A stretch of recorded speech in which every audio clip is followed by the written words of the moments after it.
Welcome back to EEE101. Today we will talk about capacitors and inductors. You have been introduced to capacitors in college. A capacitor essentially consists of two parallel metal plates separated by an insulator, which we call a dielectric. If we apply a voltage across the two plates of the capacitor, a positive charge is accumulated on the metal plate which is connected to the positive polarity of the voltage. An equal amount of negative charge is accumulated on the plate which is connected to the negative polarity of the voltage. A fundamental property that a capacitance have is that this charge is proportional to the voltage. We can eliminate the proportionality sign by introducing a constant of proportionality, and we can write Q is equal to CV. This proportionality constant C is called the capacitance of this structure, and the unit of capacitance is farad. In an electrical circuit, we are more interested in the relationship between the current and voltage. We recall that the current is the time derivative of charge. So using I equal to dq dt, the Q equal to CV equation can be recast in the form I is equal to C dV dt. This is called the IV relationship for a capacitance. The circuit symbol of a capacitance in an electrical circuit is given by this symbol, and note here that the current and the voltage of this equation satisfy passive sign convention. To obtain the relationship between voltage and current, that is the VI relationship, we integrate the IV relationship, this one, from an initial time t0 to the present time t. If we integrate both sides from t0 to t, we get this equation. Vt is the voltage at time t, which we want to find out. Vt naught is the voltage across the capacitance at an earlier time t naught. This t naught time is called the initial time, and Vt naught is called the initial value. In the integration, t is replaced by t prime because this is a definite integral, and t prime is the dummy variable of integration. The time t is the upper limit of the integral. We can now calculate the power of the capacitance using P equal to VI. This gives us this relationship, and we call this the power relationship. If we integrate power, we get energy. The capacitance, unlike a resistance, does not dissipate the energy it absorbs. The resistance dissipates the energy in the form of heat or light, but the capacitance stores the energy in the form of voltage or electric field in the dielectric. It is possible to recover the stored energy from the capacitance at a later time. So for a given voltage across the capacitance, how much energy is stored in the capacitance? We can find it by integrating the power. Energy is integral of power. So at time t, the energy stored in the capacitance is equal to 1/2 CV square, where V is the voltage. This is also a very important relationship for a capacitance. Now we discuss two important properties of capacitance. First, let us consider DC circuit. In a DC circuit, the voltages and currents are all constant. They do not change with time. So the time derivative of the voltage is 0. Because the capacitance current is equal to C dV dt, if dV dt is 0, the capacitance current is also 0 under DC condition. If the current through a circuit element is 0, that circuit element behaves as an open circuit. So we can argue that the capacitance behaves as an open circuit in DC. In the next property, we state that the voltage across a capacitance as a function of time cannot have any discontinuity. The capacitor voltage cannot change abruptly or instantaneously. What does this statement actually mean? To understand that, we look at two voltage functions as a function of time. We want to look at the values of the voltage V1 and V2 when the time is t naught.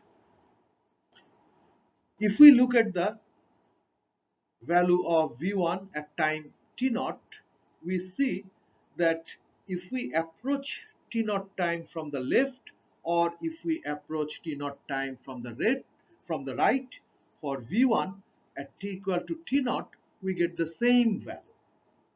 So the equation that we write is this: t naught minus represents the value of V1 at time t naught when we approach from the left. V1 t naught plus represents the value of V1 at time t naught when we approach from the right. For V1, these two values are equal, and this implies that V1 voltage is continuous at time t naught. There is no discontinuity. However, if we look at V2, when approaching from the left, the value that we get is this. We call it V2 T naught minus. When approaching from the right, we get this value, V2 T naught plus. And it is clearly seen that V2 T naught minus and V2 T naught plus are not equal. If they are not equal, we say that the voltage V2 has a discontinuity at t equal to t naught. This t naught minus and t naught plus can also be viewed as times where t naught minus is just to the left of t naught and t naught plus is just to the right of t naught. If the voltage values at these two times are different, there is a discontinuity in the voltage at that time. The second property states that the capacitance voltage cannot have such discontinuities. So this V2 is not an acceptable voltage for a capacitor, whereas V1 is an acceptable voltage. The condition of statement 2 can be mathematically expressed in this way. If we choose any time t naught, the value of the capacitance voltage just to the left of t naught and the value just to the right of t naught are always equal, implying that the capacitance voltage does not have any discontinuity at any time. Okay.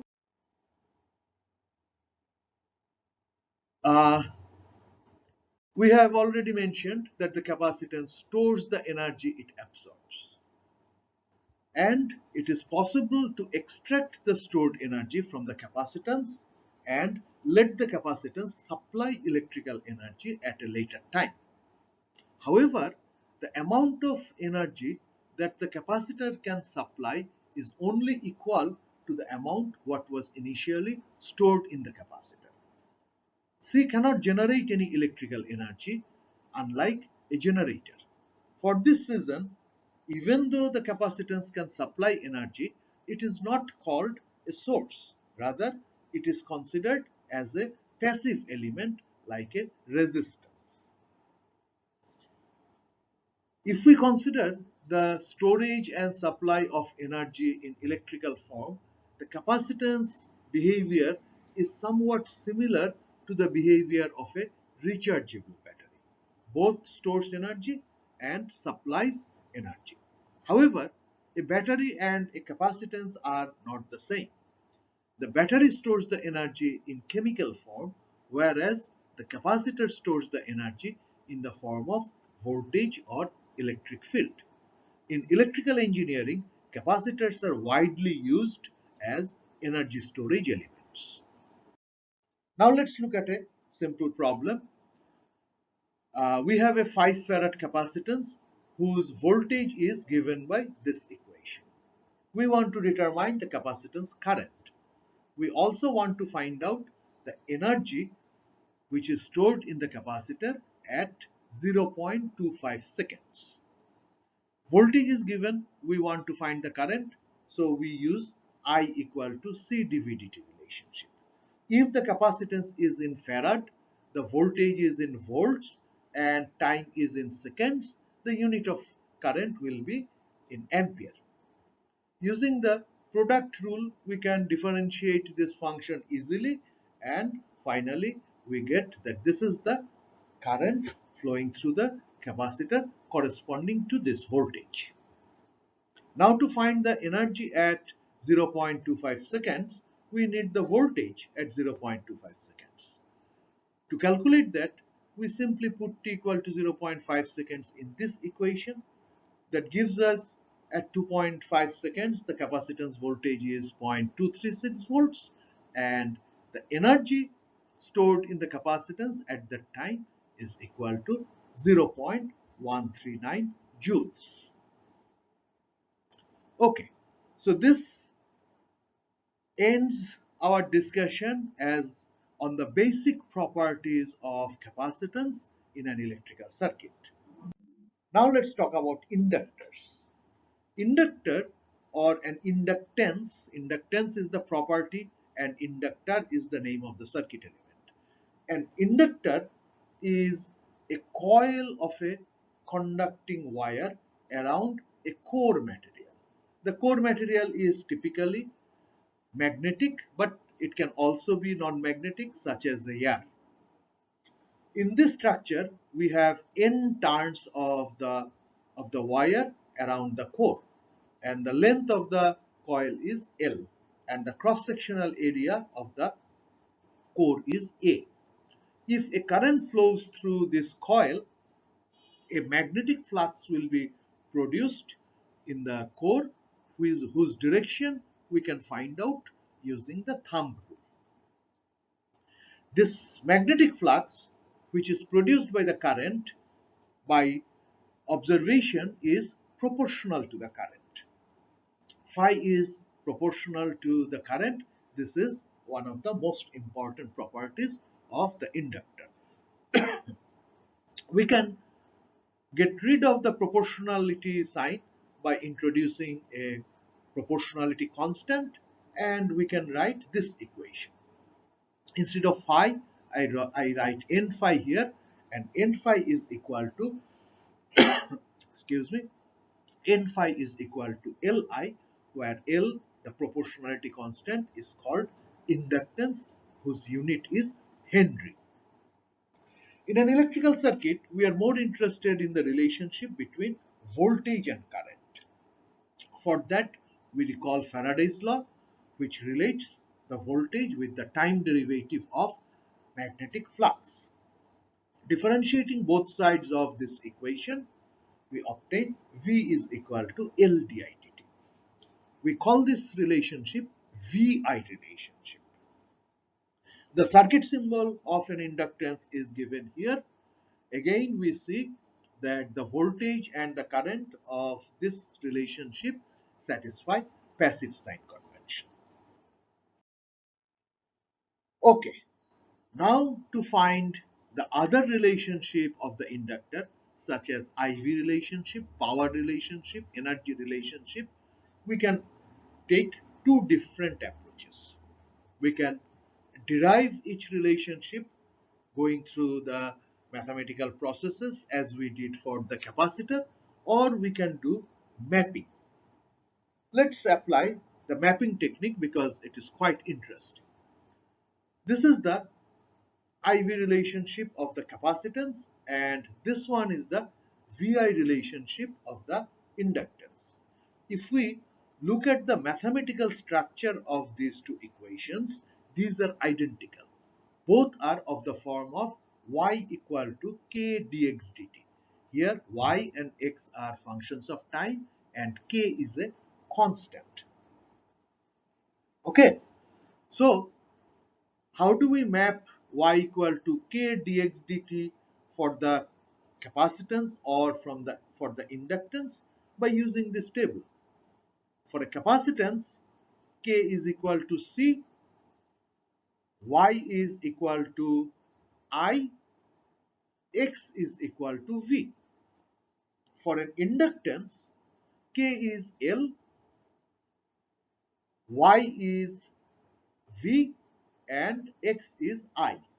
So if we take all the equations of the capacitors, and in every equation, if we replace C by L, V by I, and I by V, we will get the corresponding equations for the inductors.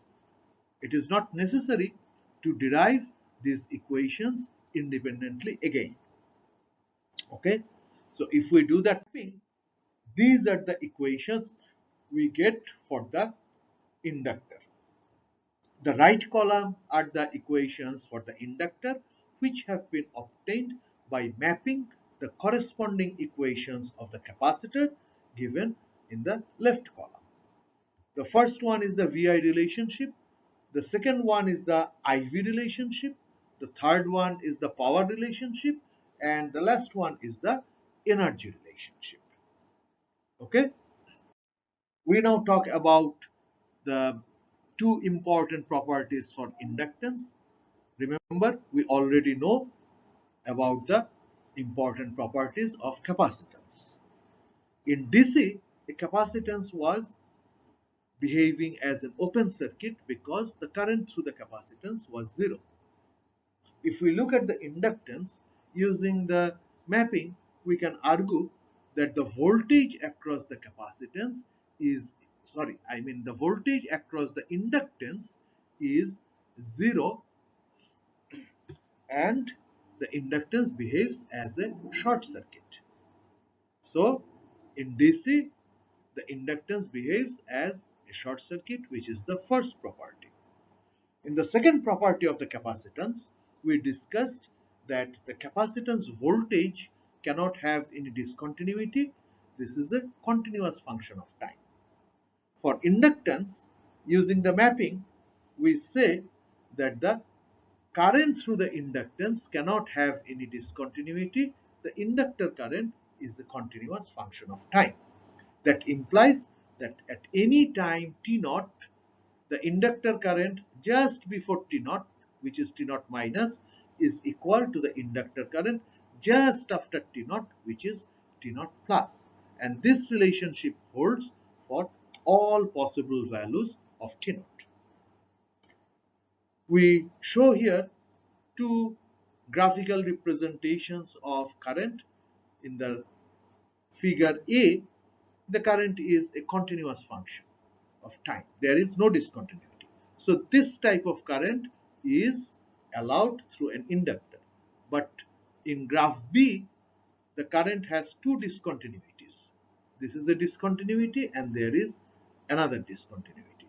So this cannot be the current through an inductance. Okay? Again, if we look at the energy situation of an inductor, the inductor does not dissipate any energy it absorbs. In this respect, the inductor behaves similar to the capacitance. But the difference is the capacitance stores the energy in electric field and the inductor stores the energy in the magnetic field of the core. It is possible to extract the energy, stored energy, from the inductor at a later time when the inductor will be supplying electrical energy. But the amount of energy that the inductor can supply is only equal to the amount which was initially stored in the inductor. That means the inductor cannot generate any electrical energy. For this reason, again, like capacitance, L is not considered as a source, rather it is considered as a passive element. Inductors are also widely used in electrical circuits as energy storage elements. In addition to the energy storage property of the inductance, it has another interesting property. The inductance has its tendency to oppose any change of current. If the current wants to change rapidly, the inductor develops a voltage across it and opposes the current. The ballast or the choke coil in a conventional tube light is an example of use of this property of the inductance. Okay, now we look at another problem. The voltage across a 2 Henry inductor is given by this relationship. We want to find the inductor current. We also want to calculate the amount of energy that is stored in the inductor, that is mistyped here, in the inductor at t equal to 0.25 seconds. I think there is some typographic error. This sentence should not be there. We want to find out the energy stored in the inductor at t equal to 4 seconds. Let's ignore this sentence. And in addition to the question, another information is given that at t equal to 0, the current flowing through the inductor is 2 ampere. The voltage is given. We want to find out the current. We need the IV relationship. This is the IV relationship where we require an integration from T0 to T, and the value of the current at T0 needs to be known. The question is, what is T equal to? If we look at the equation, the T0 is such a time when the inductor current is known. From the question, we know the inductor current at t equal to 0. So T0 is 0 and IT0 is equal to 2 ampere. So we can formulate this integral in this way. L is 2 Henry. The integration limit is from 0 to t. The voltage as a function of t prime is shown here, and we have the initial value. And after the integration, we get this expression for the inductor current. Next, we want to find out the energy stored in the inductor at t equal to 4 seconds. So I need the inductor current at t equal to 4 seconds. For that, I put t equal to 4 seconds in this equation, and the result turns out to be minus 18 ampere. So W4 is 1/2 Li square, where I is minus 18 ampere.